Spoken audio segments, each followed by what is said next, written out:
Folks, Donald Trump might be going to jail. Okay?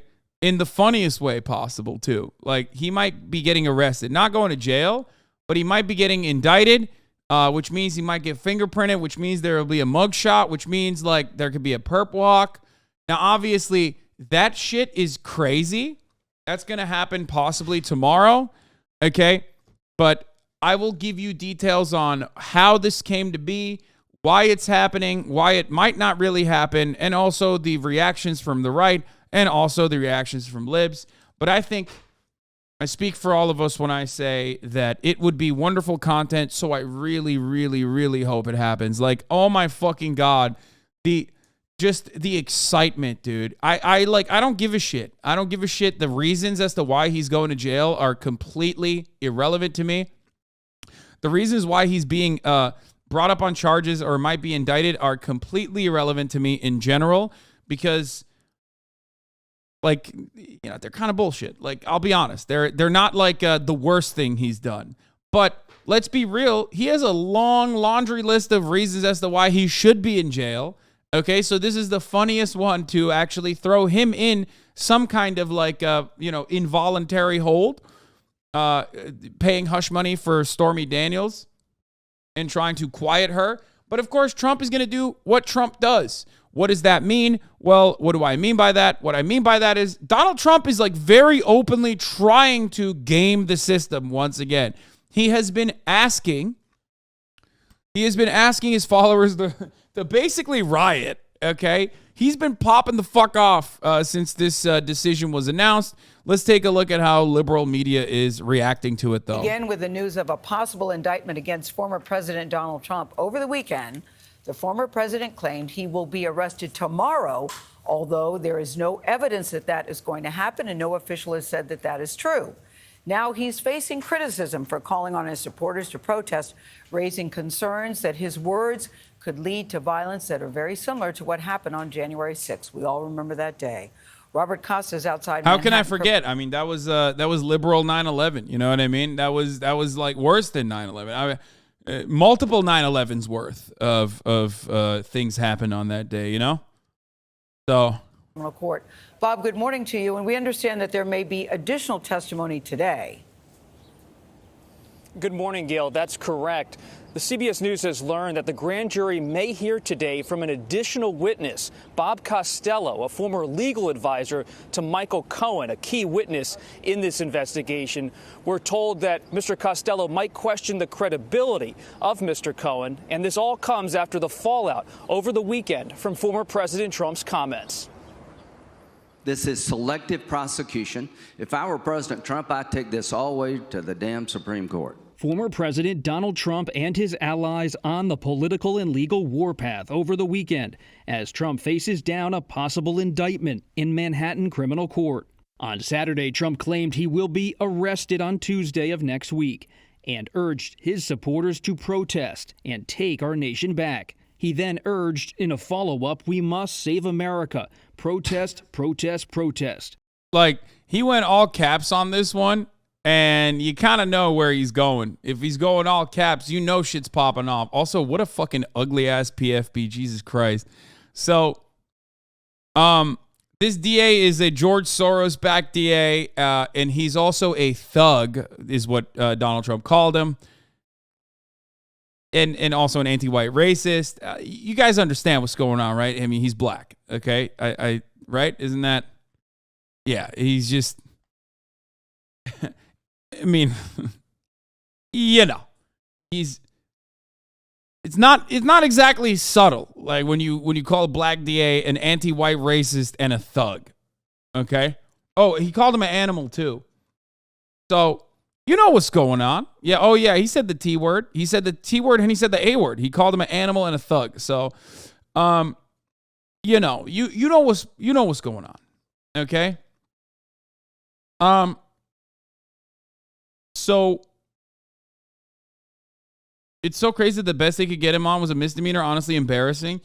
Yeah, well, it's not embarrassing. It's more so expected because this, remember, we talk about this all the time. This system is designed to protect the wealthy, okay? These laws are created in a way to shelter the wealthy from any kind of legal scrutiny whatsoever. So for that reason, especially if you are like, capitulating to the needs of the wealthy, like Donald Trump certainly did with his massive tax cuts and whatnot, they're not gonna turn around and fucking punish him. You know what I mean? You're not punishing the guy who gave the fattest tax cuts since Ronald Reagan to corporations and to the extremely wealthy in this country. It's not happening, right? So the irony of this is that, like, you got a DA that, wants to make a name for themselves or whatever. So they're utilizing the Stormy Daniels case to make some waves. Do I think this is all that serious? Absolutely not. Do I still think that it'll make great content if it did happen? Absolutely yes. I am fully in support, okay, of what is happening here, regardless of the fact that I am also fully aware that this is like literally the tiniest thing that you could nab Donald Trump on, okay? Maybe even better that it's a super tiny thing, because that adds to the juxtaposition. That's really pissing people off, okay? So yeah, let's keep going. CBS News has learned that some Trump allies privately debated over his call for protests. We're going to walk down to the Capitol. Since it has echoes of Trump's call for protests on January 6, 2021, the day the Capitol was attacked. In response to Trump's post, Manhattan District Attorney Alvin Bragg told colleagues in an email that safety is the top priority, and we do not tolerate attempts to intimidate our office or threaten the rule of law. But they are definitely doing that. Like, Trump is definitely doing that. Ironic because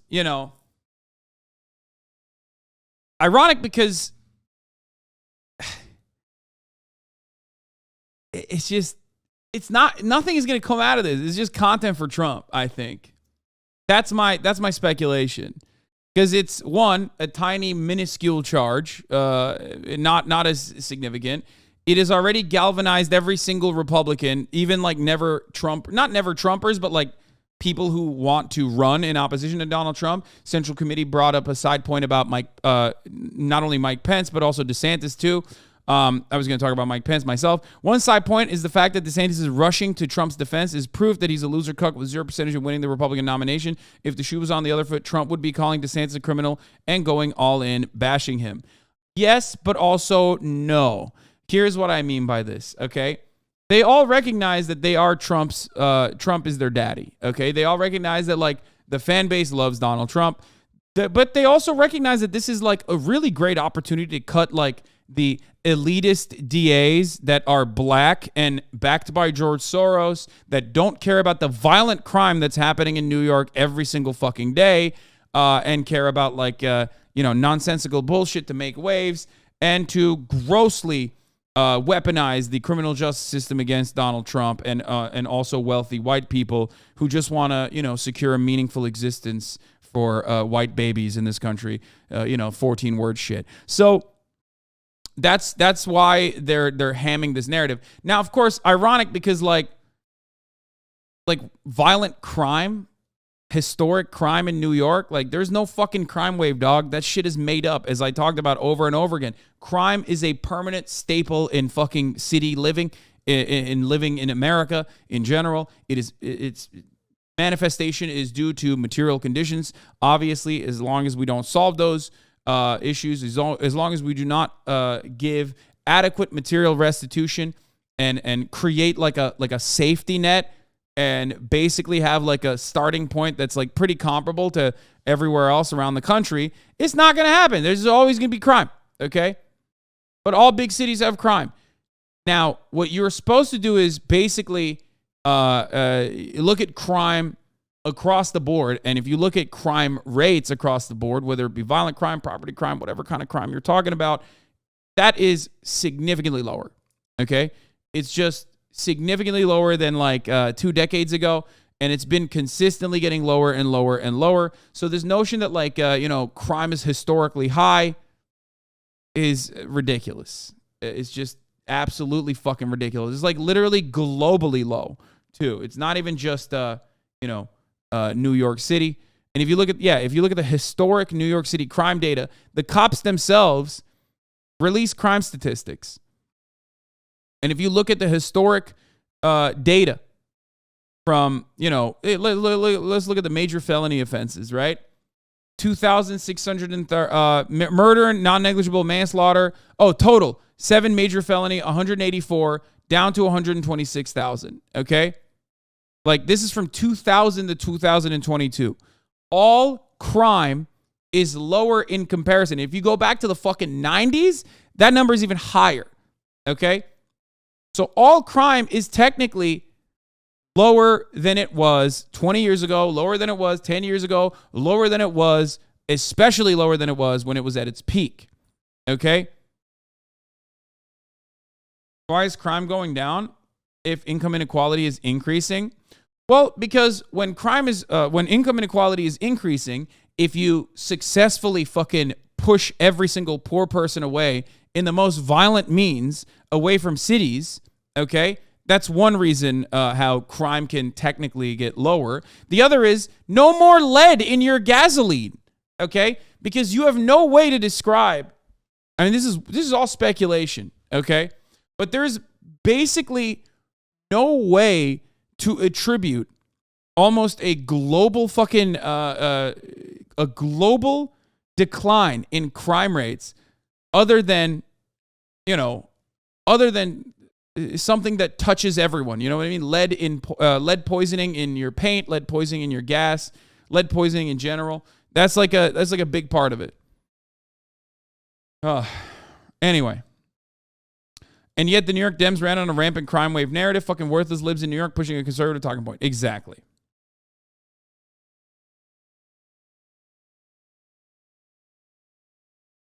Higher than last year and 2 years ago?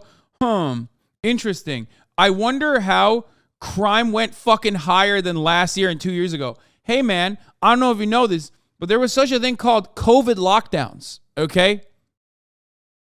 I don't know if you're aware of this, but a lot less foot traffic was happening. And on top of that, there was some level of government assistance. I guess you forgot that COVID was a thing, but that could have been part of the reason for that. But again, this is a multifaceted issue. I'm just giving you the higher, the snapshot, right? It's going to be reductive. It's deliberately reductive if you're wondering why I'm doing this. But ultimately, year over year, crime has been going down steadily. Yes.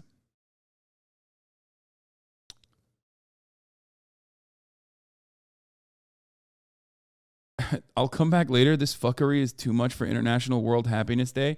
Okay.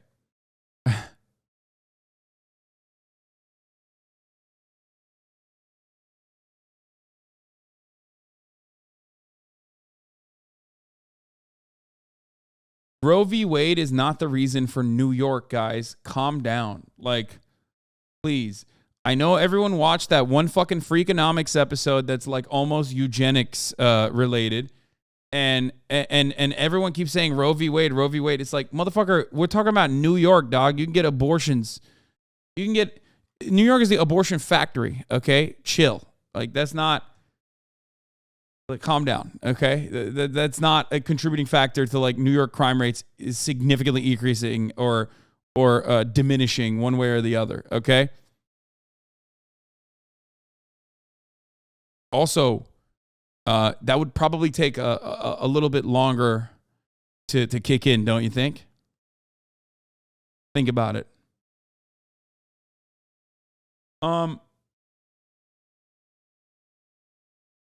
Anyway, regardless,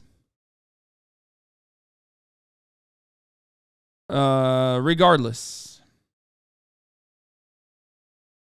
were we? Okay, so yeah, crime has increased. Okay, crime has increased in New York for sure. Post-COVID boom for murder and also other major felony offenses, right?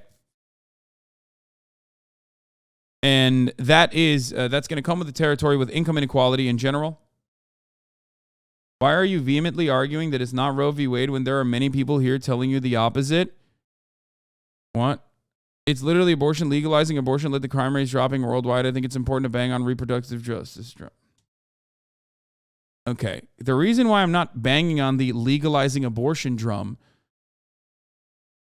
is because it's like a little bit.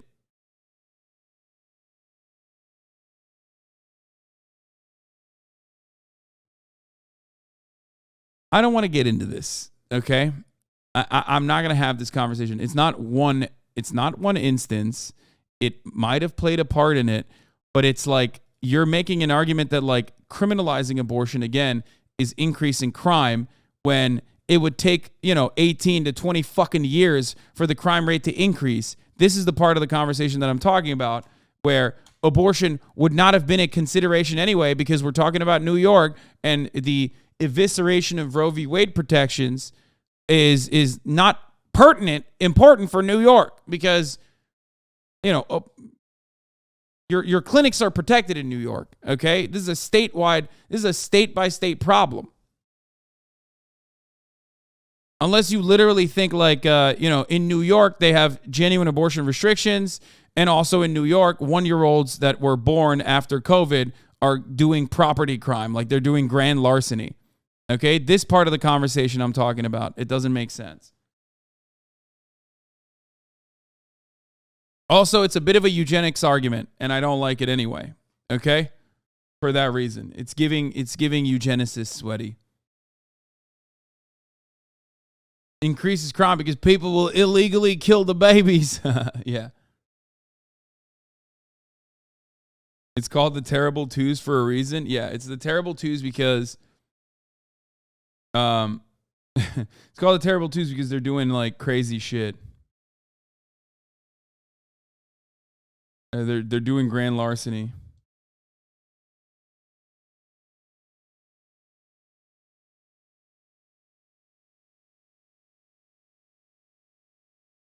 Oh, ShotSpotter? Oh no, they're doing that in fucking Portland too? That's the worst, dude. Bro, this shit sucks. ShotSpotter is like awful for Chicago. This shit is so fucking, oh yeah. I don't want to even get into that right now. Oh no, of course they're trying to get that shit installed in Portland. So liberal, right? Remember how fucking liberal these places are? And then their police forms. Like all of these cities still have the police department. You know what I mean? You look at Portland, Oregon, and it's like, oh, they have to be like, everyone has to be non-binary to enter the state. And then you literally look at their police department and it's like, we love Hitler. Like they have like a Hitler brigade and specifically like a Proud Boy communications correspondent within the fucking department, you know? It's always like that. It's like, oh man, Portland, Oregon, they're all gay there, right? They're all non-binary, right? They're so woke. And it's like, they're fucking, their police department has like a Hitler caucus, okay? I'm exaggerating, but you know what I mean.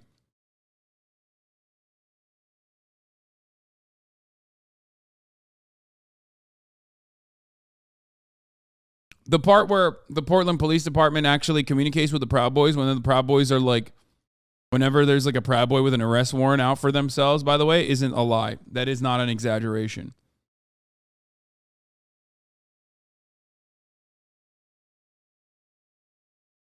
Anyway. In New York, Trump's potential 2024 rivals are also reacting. Former Vice President Mike Pence spoke out against... He's a bitch. They're all bitches, dude. They can't even use this to their advantage. They're all such bitches. Like, Trump has the entirety of the Republican Party by the fucking balls, okay? I'm telling you. They got nothing. They got no riz. They got no fucking riz. They got nothing going for them, okay?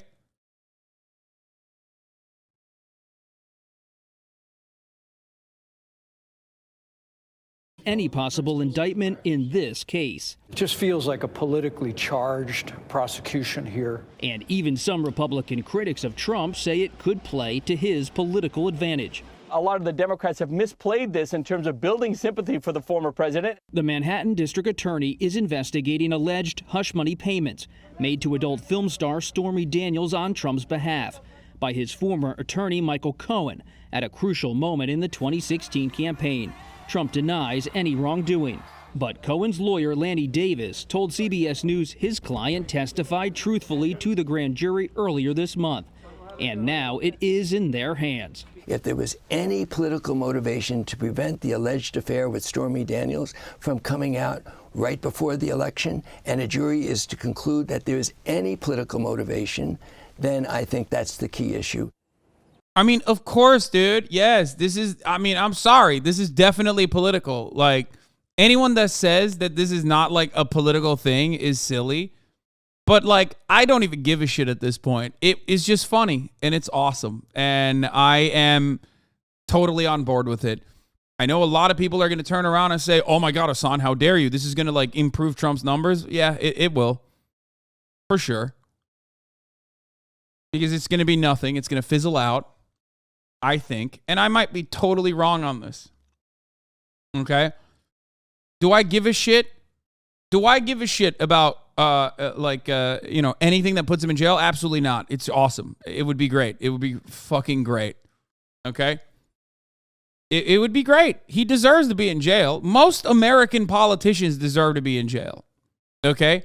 So if you're the president, like, yeah, that definitely means you too. Like, people will be like, what about Obama? Like, fuck yeah, dude. What about Obama?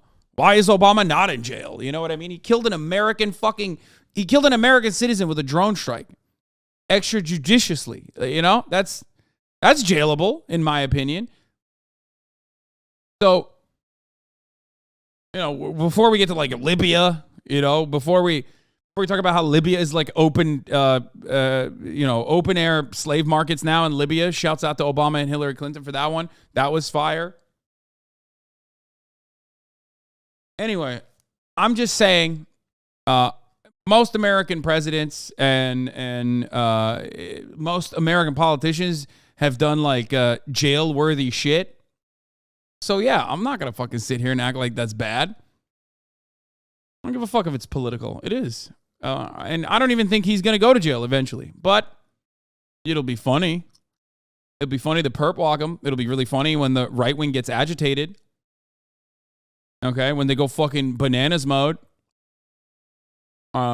These guys look for victimhood more than anything else. There's nothing that, especially like relatively well off, middle America, small business owning, Republican white guys, or just Republicans in general. There's nothing more they love than being perceived as a victim. So this gives them an opportunity to say, oh, they're coming after the whites, okay? They're coming after the white savior, which means like, you know, they're going to come after us next.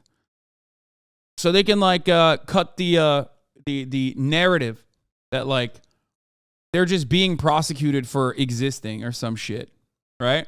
And it'll be funny. Trump's lawyer, Joe Tacopina, tells CBS News that if charged, the Trump legal team will be very aggressive in combating the indictment and questioning its credibility and scope. They will also question the credibility of Michael Cohen, who was once charged with lying to Congress. Michael Cohen, though, will be here in New York today as a possible rebuttal witness before the grand jury. Gail.